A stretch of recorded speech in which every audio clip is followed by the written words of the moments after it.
Lords. It's a pleasure to follow my noble friend Lord Bellingham, and I very much agree with his comments about inheritance tax.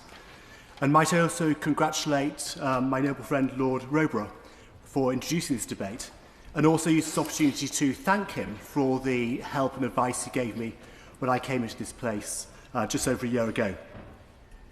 My Lords, having been born and brought up in central Leeds, before moving to central London for university, and then living in 6 of London's boroughs, I'm acutely conscious that many of the other speakers in this debate have much more experience of agriculture and rural affairs than I do, so I'll keep my contribution relatively short.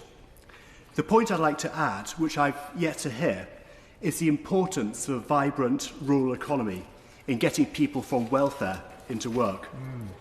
To take a step back, the government is rightly committed to getting the employment rate back up to 80% to what it was at pre-COVID levels, by getting 2 million people from welfare into work. And this is outlined in their Get Britain Working white paper before Christmas, and more recently, a fortnight ago, in their Pathways to Work green paper. And I very much welcome this objective and commend the government for this ambition. The focus of such plans, and often the focus of similar think tank plans in the welfare to work agenda, often focuses on towns and cities. And I note that as we speak this afternoon, the Work and Pension Secretary is in Barnsley to launch the first of 9 Get Britain Working Trailblazer programmes. However, rural communities are often overlooked in this debate. Whilst the problem of worklessness is undoubtedly an issue in urban areas, it's also an issue in rural areas. And my noble friend Baroness Coffey has already touched on the important issue of rural poverty. The latest data show that rural inland areas have economic inactivity levels of 19.6%, and rural coastal communities have a rate of 21.9%. This compares to 21.5% nationally.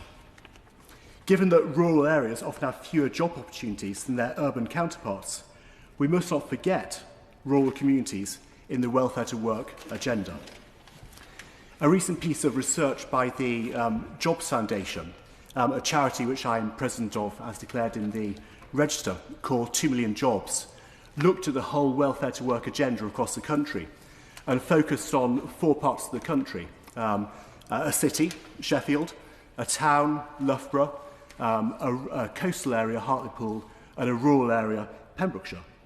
And when we looked at Pembrokeshire, we saw the incredibly important role of farms in the area in providing local jobs, also the hospitality and tourism industry in Pembrokeshire, but also the local oil refinery, Pembroke Refinery, run by Valero, which has a fantastic scheme in terms of getting people from further education into high-quality jobs. My Lords, all of these businesses are vital to the Pembrokeshire jobs market, and all of them will be the employers who will ensure that the government can actually get the employment rate back up to 80% across the country. In our national mission to get 2 million people into work, it's therefore essential that the government's economic and planning measures are geared towards helping rural businesses to thrive, so they too can play their part in getting Britain working.